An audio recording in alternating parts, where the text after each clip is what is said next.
4ª Região, Dr. João Ladislau Rosa, presidente do Conselho Regional de Medicina de São Paulo, Dr. Francisco Cavalcante de Almeida, presidente do Conselho Regional de Medicina Veterinária de São Paulo, professora Silvia Maria Franciscato Casolino, presidente do Conselho Regional de Nutricionistas, 3ª Região, e pelo Dr. Cláudio Kiumiaki, presidente do Conselho Regional de Odontologia de São Paulo.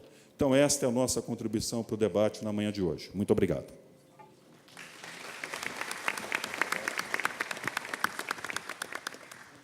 Eu agradeço ao conselheiro Marco Antônio Manfredini. Esse e outros documentos trazidos a essa audiência pública serão levados ao conhecimento dos ministros, secretários de Estado e outras autoridades convidadas, ainda que haja divergência entre eles. É importante que estes detentores de mandato ou de representação no Poder Executivo tomem conhecimento dos documentos recebidos. Quero também informar que essa sessão está sendo transmitida pela TV Assembleia para todo o Estado de São Paulo, e depois as entidades poderão, se quiserem, requisitar cópia da gravação para que possam divulgar em seus respectivos canais. Eu, em seguida, passo a palavra ao Dr. Moacir Bertolino Neto, que é coordenador do Fórum dos Conselhos de Atividades Fins, que fará a leitura de um documento do Conselho Regional de Serviço Social. Esclareço que foi me enviado o documento pelo Conselho Regional de Serviço Social de São Paulo, solicitando que fosse lido aqui, pois eles, por motivos contundentes, eles não puderam, o Conselho Regional de Serviço Social não pôde estar presente, eles passam por outras situações agora, no momento que eles não puderam estar aqui. Então, o posicionamento de um conselho que não assina a carta que foi lida anteriormente, assim como o Conselho Regional de Psicologia, que também não assina, e que, posteriormente, junto com os demais presidentes, a presidente do Conselho Regional de Psicologia também fará seu pronunciamento. O Conselho Regional de Serviço Social de São Paulo vem, por meio desta, se posicionar contra opções que privilegiam o exame de proficiência como estratégia para combater a precarização da formação das categorias profissionais pelas seguintes considerações. Vivemos em um período de intensa estruturação do Estado e desregulamentação das relações econômicas e sociais na perspectiva neoliberal. Esse processo atinge todas as dimensões da vida, objetivas e subjetivas, e impacta duramente na formação e na estruturação dos espaços socioocupacionais de todos e todas, ou os trabalhadores. No âmbito do ensino superior e, portanto, na formação profissional, talvez estejamos vivendo a maior expressão dessas tendências destrutivas das reformas neoliberais, materializadas na reforma universitária, proliferação acelerada e desordenada de cursos presenciais, principalmente privados, e à distância, estimulação à expansão do setor privado em detrimento do ensino público, dentre outros. Lei de Diretrizes e Bases da Educação, de 1996, ratifica uma posição crítica à presença das forças de mercado na educação, incorporada largamente pela legislação brasileira, cuja maior expressão são as normas de apoio e incentivo ao ensino à distância e o financiamento público para instituições privadas. Analisando o cenário educacional brasileiro, demonstrou o descompromisso das instituições de ensino com a formação profissional substantivamente de qualidade e a falta de controle e acompanhamento sistemático da expansão e prestação de serviços dessas instituições por parte do Ministério da Educação. Para o CRES São Paulo, a realização do exame de proficiência obrigatório tende a descaracterizar a universidade como espaço autônomo de construção de conhecimento e saber crítico, fomentando a formação meramente instrumentalizadora, preparatória para o mercado. O exame de proficiência obrigatório busca instituir uma forma de regulação de qualidade dos cursos via mercado, pela responsabilidade da sociedade, seja porque transfere para os conselhos de regulação profissional uma atribuição de controle de qualidade do conhecimento, seja porque penaliza o cidadão pela omissão do Estado na regulação efetiva. Para isso, compreendemos que o MEC não pode transferir esta responsabilidade, controle e qualidade por meios meritocráticos e individualizadores, o exame de proficiência. Transfere para a sociedade entidades de fiscalização profissional e indivíduos a responsabilidade para avaliar quem está apto ou não para o exercício profissional. A função principal dos conselhos, que consistem na fiscalização do exercício profissional na perspectiva de garantia da qualidade do atendimento aos usuários e da sociedade, é inconcebível que a responsabilidade pela qualidade do ensino oferecido recaia sobre os estudantes e os conselhos de profissão. O exame de proficiência obrigatório é uma reserva de mercado que utiliza-se de um instrumento ineficaz, no combate às causas da mercantilização da educação e sua qualidade. Acarretará um desgaste para o conjunto dos conselhos imensurável, uma vez que deveremos submeter as leis específicas que regulamentam as profissões às seduções conservadoras hegemônicas, pondo em risco conquistas históricas contra a desregulamentação do trabalho. Eleger o exame de proficiência como um instrumento prioritário é uma opção política pelo não combate às expressões reais da precarização do ensino. Ao invés de provocar melhoria do ensino, a meritocracia e as experiências de exames desta natureza têm acirrado, na prática, a competitividade e a livre concorrência, principalmente entre as universidades privadas, provocando o ranqueamento dos cursos nas instituições, favorecendo a proliferação de cursos preparatórios para o exame e a responsabilização dos indivíduos e profissionais pela ausência da qualidade na universidade. Por fim, nossa defesa é pela democratização do acesso, pela via da igualdade de condições e não pela falácia da igualdade de oportunidades, pela via do reconhecimento e materialização da educação como direito e não como mercadoria, entendendo que a educação, como direito, é dever do Estado, devendo o mesmo criar e respeitar as instâncias de controle social e instituir mecanismo para que iniba o avanço devastador da educação mercantil. O ônus da política educacional mercantilizada, que vem sendo feita por sucessivos governos, não deve recair sobre os estudantes e o trabalhador. Esses são os posicionamentos do Conselho Regional de Serviço Social. Agradeço a todos. Obrigado, doutor Moacir.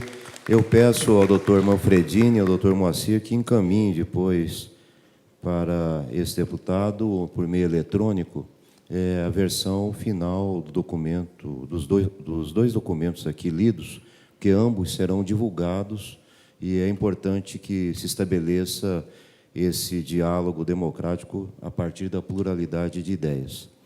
Eu, inicialmente, abrindo as inscrições, franqueio a palavra aos presidentes de conselhos profissionais aqui presentes. E, segundo fui informado, o primeiro inscrito é o doutor Pedro Menegassi, que é o presidente do Conselho Regional de Farmácia. Peço que usem ali o púlpito, a tribuna, para facilitar a gravação.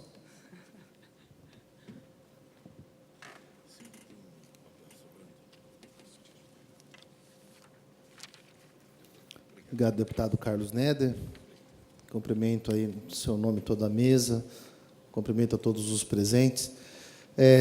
O documento, pela maioria dos conselhos assinado, ele reflete uma situação importante, onde os conselhos que representam os profissionais, representam as profissões, estão percebendo a situação através da consequência da falta de qualidade na maioria aí das escolas.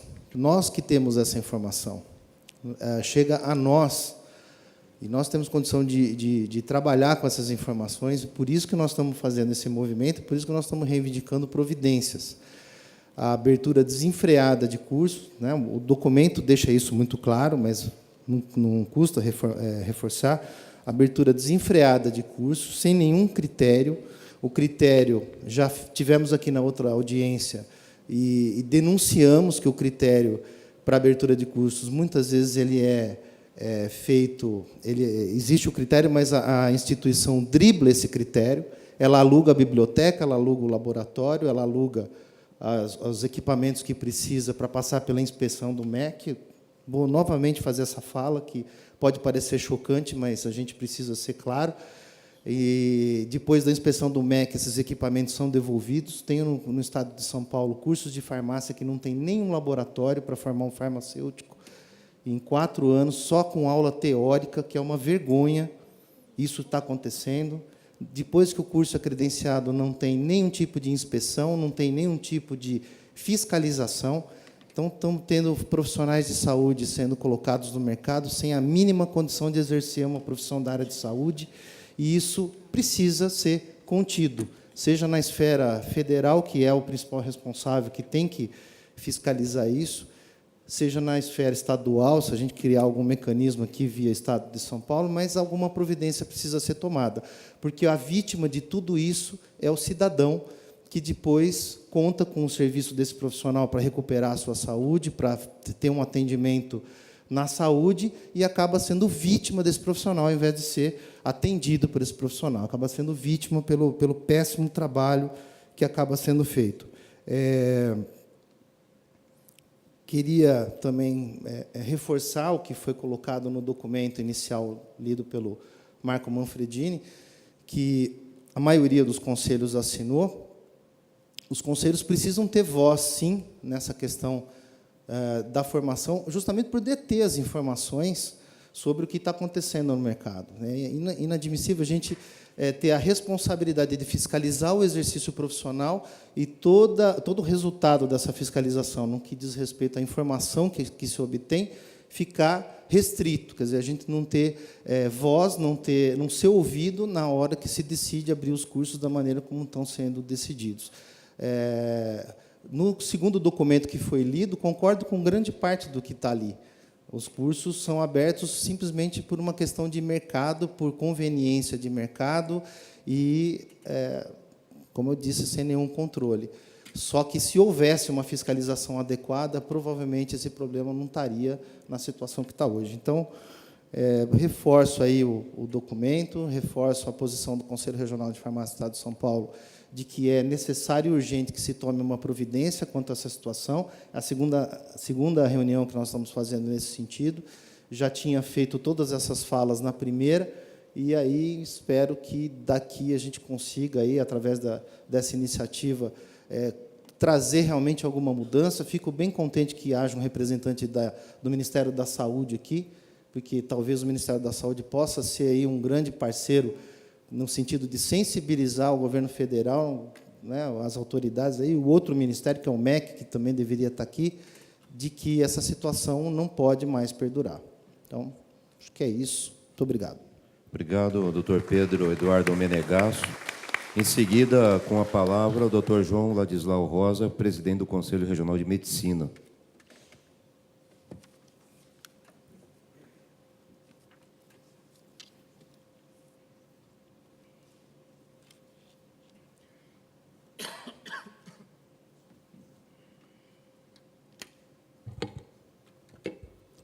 Boa tarde a todos.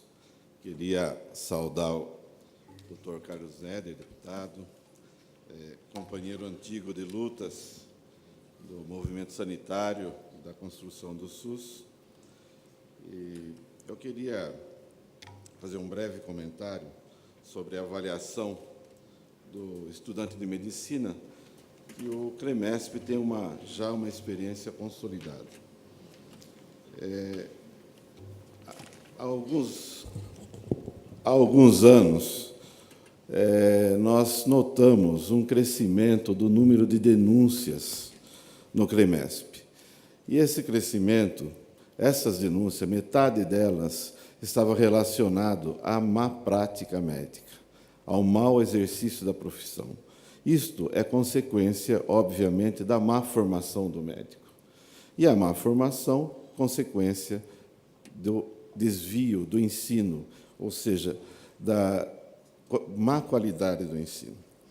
E, diante disso, nós iniciamos, há 9 anos, o exame do CREMESP. Esse exame era voluntário, nós tivemos uma adesão inicialmente de aproximadamente, na primeira versão, em torno de 1.000 alunos. Esse exame mostrou um baixo índice de aprovação, que vem se mantendo durante esses 9 anos. Há 2 anos, essas 2 últimas versões foram obrigatórias. Então, tivemos uma adesão. Obrigatório não é adesão, ou seja, os estudantes, a maioria dos estudantes do Estado de São Paulo o fizeram. Este ano foram 2.800 estudantes realizaram o exame e o índice de reprovação chegou a 59%. A nota de corte é 60% das questões. Quer dizer, é um índice de reprovação muito alto. E é uma prova fácil. É uma prova fácil. Uma prova muito fácil. É uma prova básica.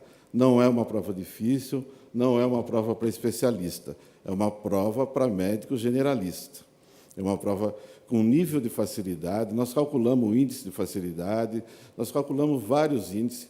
É uma prova feita por um instituto feito pela Fundação Carlos Chagas, que é um instituto muito conhecido, que tem uma vasta experiência em realização de exames no Brasil, que é inquestionável a qualidade deste instituto. E a gente tem notado a qualidade do ensino no Estado de São Paulo, que é onde se concentra a maioria das escolas. Hoje nós temos 38 escolas de medicina no Estado de São Paulo, 31 escolas participaram do exame. Né? Veja, destas 31 escolas, nós temos, entre elas, a USP, a Escola Paulista de Medicina, que são escolas que nós sabemos a qualidade do ensino. No entanto, nós tivemos a criação, né, de uma quantidade enorme de escolas que foram autorizadas, que não têm campo de estágio, que não têm hospital, que não têm ambulatório, e que os estudantes ficam correndo atrás de estágio. A gente sabe disso. Estudante que viaja de uma cidade para outra para conseguir estágio. As condições de ensino são péssimas para esses estudantes. A gente tem certeza disso. Nós não temos dúvida. A outra coisa, além de não ter, eu queria saber de onde surge tanto professor de medicina, aonde existe essa fábrica de professores, aonde existe tanto curso de pós-graduação para se criar gente capacitada. Médico tem bastante, mas com condição de ensinar, nós temos muita dúvida quanto a isto. Então, nós temos uma quantidade de escolas com péssima condição de ensino. Não temos dúvidas. E as denúncias continuam chegando no CREMESP e a gente percebe a má formação desses colegas. A quantidade de denúncias por má prática continua sendo grande e continua aumentando. Então, o que a gente quer demonstrar, este exame, ele é terminal, ele tem demonstrado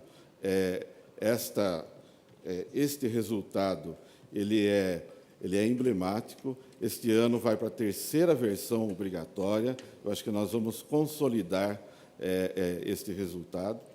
Algumas escolas fazem o exame do progresso. Nós vamos ter oportunidade, este ano, de fazer um comparativo entre o exame do progresso e o exame terminal.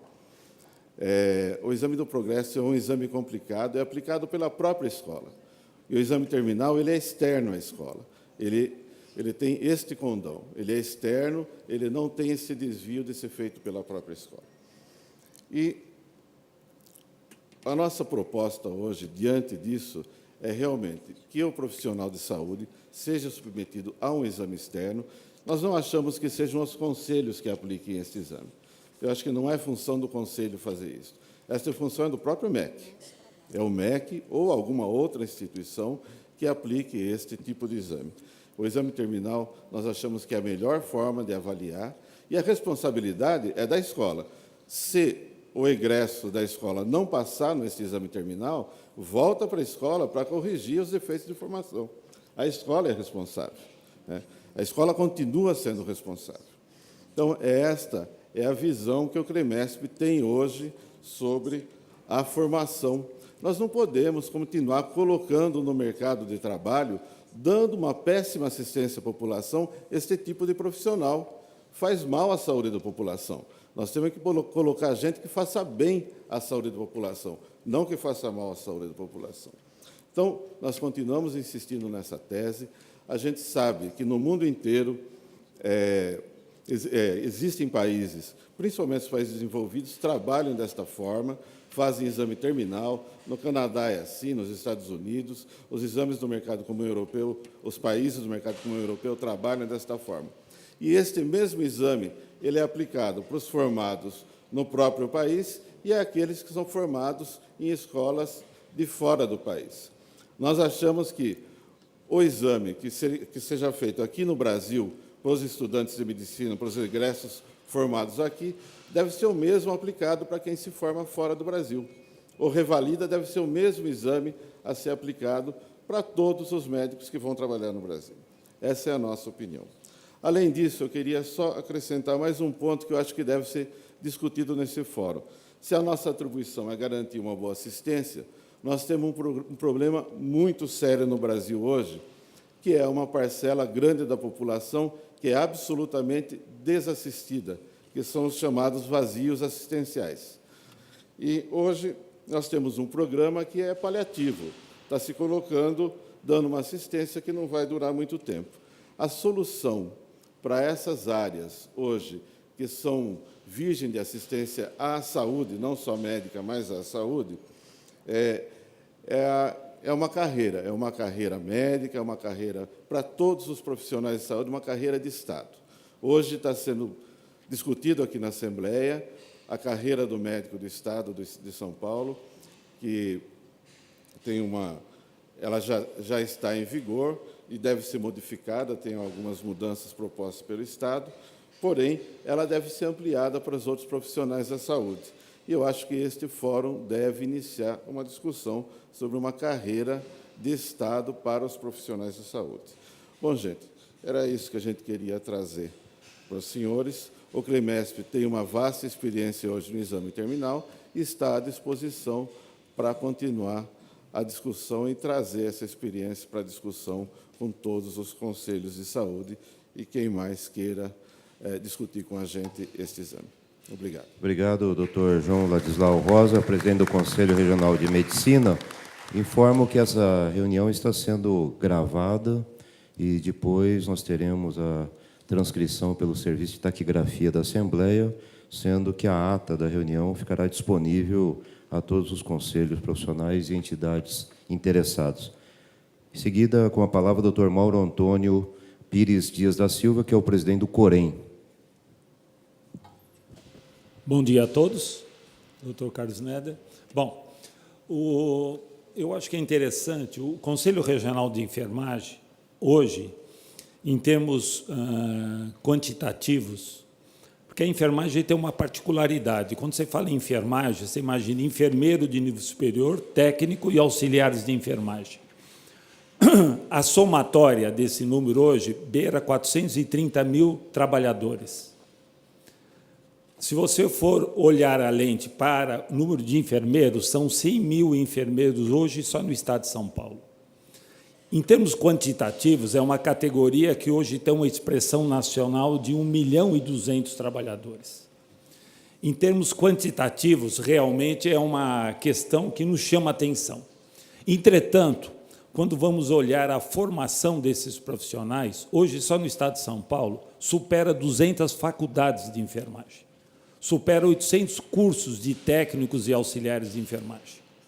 E a pergunta é, qual é o controle disto?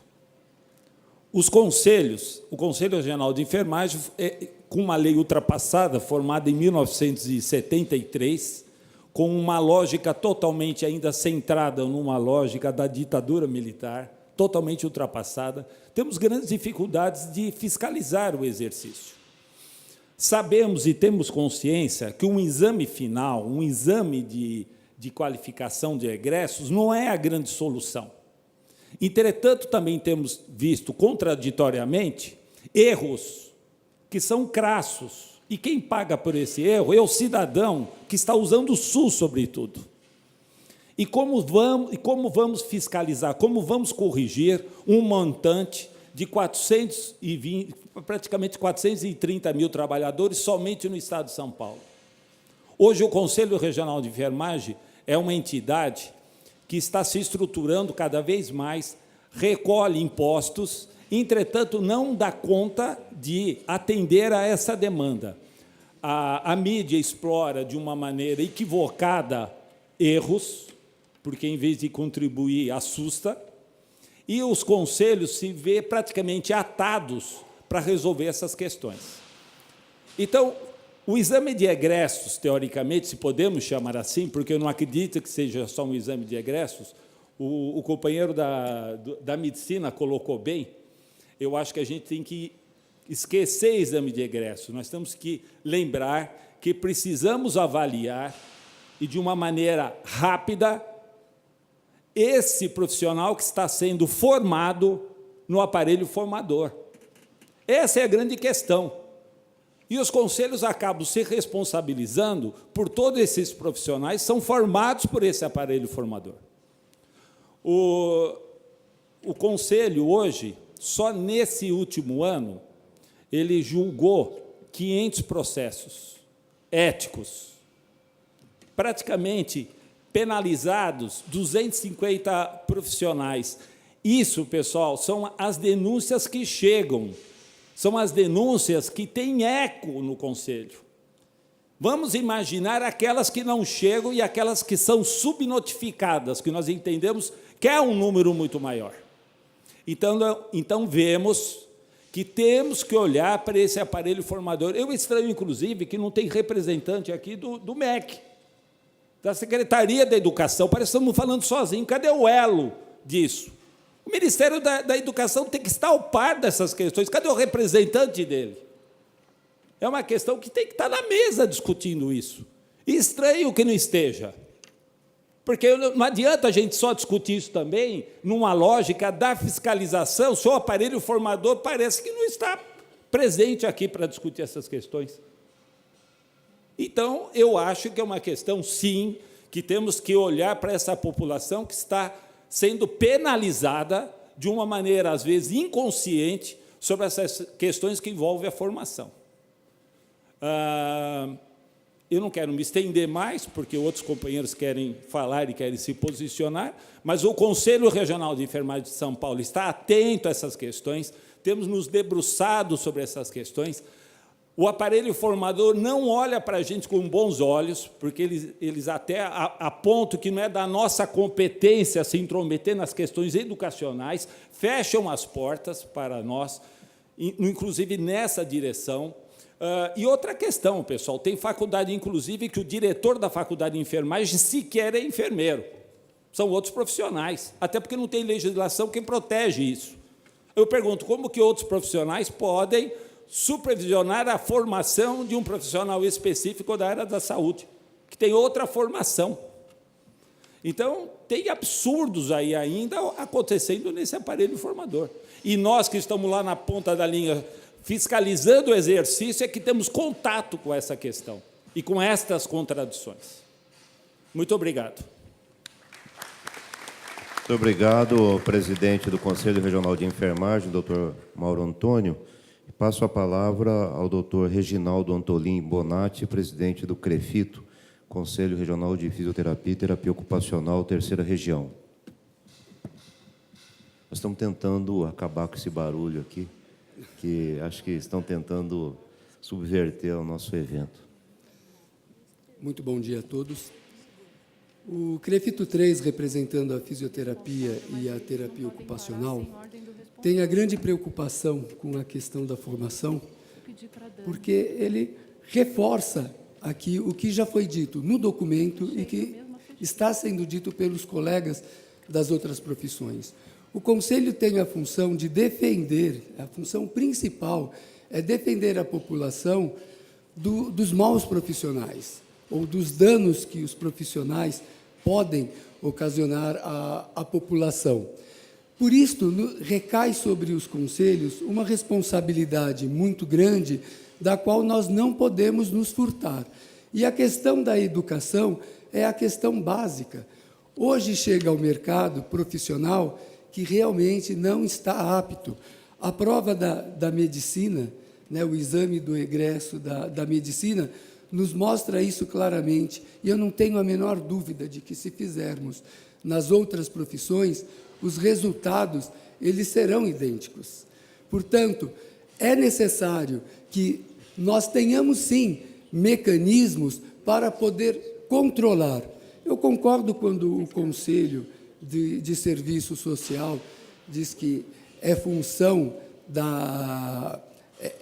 do Estado, que a educação é uma questão, né, do Estado, é questão do Estado, sim. Mas, se os mecanismos utilizados pelo Estado não estão sendo eficientes para proteger a população, nós temos, sim, que tomarmos outras posições que vão defender esta população, que vão garantir a dignidade do atendimento, que vão garantir a segurança dos nossos profissionais quando atendem os seus pacientes. Nós, em nosso conselho, temos julgado em torno de 40 processos éticos, oriundos de denúncias da população em geral.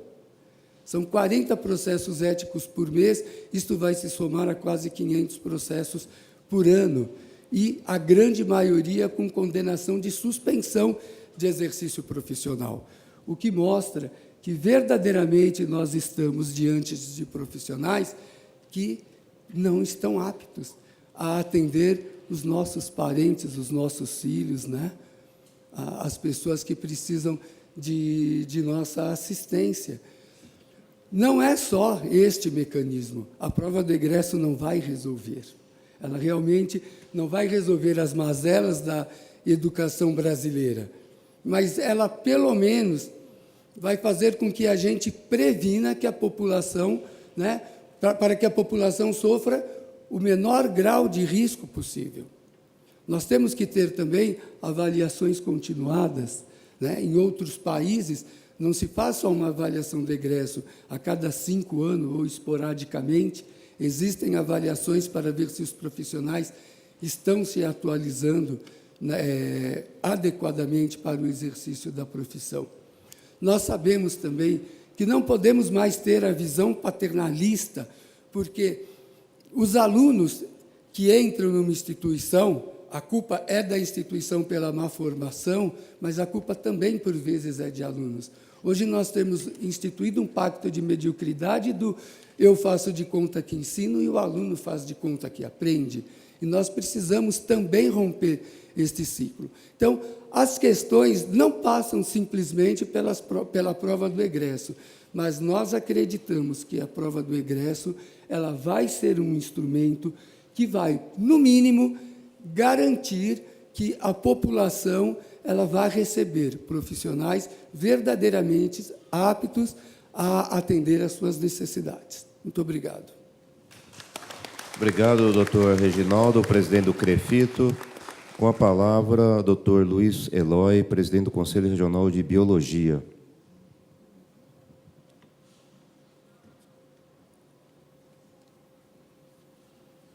Bom dia a todos. Dou parabéns ao deputado Carlos Neder pela organização do evento. E eu vou falar sobre a experiência do Conselho Regional de Biologia sobre a avaliação do egresso. Há muito tempo, o sistema, né, Conselho Federal e CRBios de Biologia, vem lutando e se preocupando com a melhoria da formação do biólogo, principalmente na área da saúde. E, devido aos entraves jurídicos, nós nunca conseguimos instituir uma forma de avaliação. E a nossa saída foi a instituição de resoluções. Nós fizemos uma resolução, CF-BIL, número 300, com o intuito de avaliar os nossos egressos e também, de certa forma, levar que os cursos de ciências biológicas melhorem a qualidade para que nós possamos formar os biólogos. Eu tinha feito a inscrição para falar, e aí agora eu fui surpreendido de ser chamado antes que outros conselhos falassem. Então, me desculpe estar interferindo. Eu queria fazer 2 observações com relação ao exame do CREMESP. E tem sido usado uma questão aqui. Primeiro, o exame do CREMESP é uma das modalidades de avaliação do indivíduo que se forma, não desconsiderando todo o processo de avaliação que existe dentro das escolas. Na área médica, nós temos uma dificuldade muito grande com relação às avaliações dentro da escola. Nós dizemos assim, o aluno que entra numa faculdade de medicina, ele sai da faculdade de medicina. As avaliações têm, dentro da faculdade de medicina, por uma divisão muito grande em termos de departamentos, etc., etc., as avaliações não são completas, elas não são conjuntas. Então, o aluno sai com uma série de problemas da faculdade de medicina. É lógico que o Conselho tem trabalhado com algumas escolas que têm feito o teste do progresso, e essa discussão do teste do progresso tem trazido alguns elementos interessantes para o exame do CREMESP. Em medicina e em várias áreas, nós utilizamos muito uma expressão que se chamam marcadores. O marcador, existe marcador de saúde, existe marcador de doença. O exame do CREMESP não penaliza ninguém. Não penaliza ninguém. O exame do CREMESP é um exame que ele é ainda, vamos dizer assim, experimental, porque não existe nenhuma lei no país, a não ser na OAB, que obrigue egressos a fazerem exame. Então, a contribuição que o CREMESP dá à sociedade é, através deste marcador, que se chama egresso, mostrar qual é o estado da escola. O indivíduo, o aluno que faz uma prova do CREMESP, ele recebe na casa dele, no endereço particular dele, o resultado da prova que ele fez comparado com a média de todas as escolas. A escola recebe a média dos seus alunos comparado com a média do conjunto. Tudo isto se passa no plano do sigilo. Ninguém é penalizado pelo exame que faz. No início do exame, que nós trabalhamos com os estudantes, fomos discutir o exame do CREMESP com os estudantes, existia um movimento de boicote ao exame. Esse movimento foi, ao longo do tempo, sendo extinto.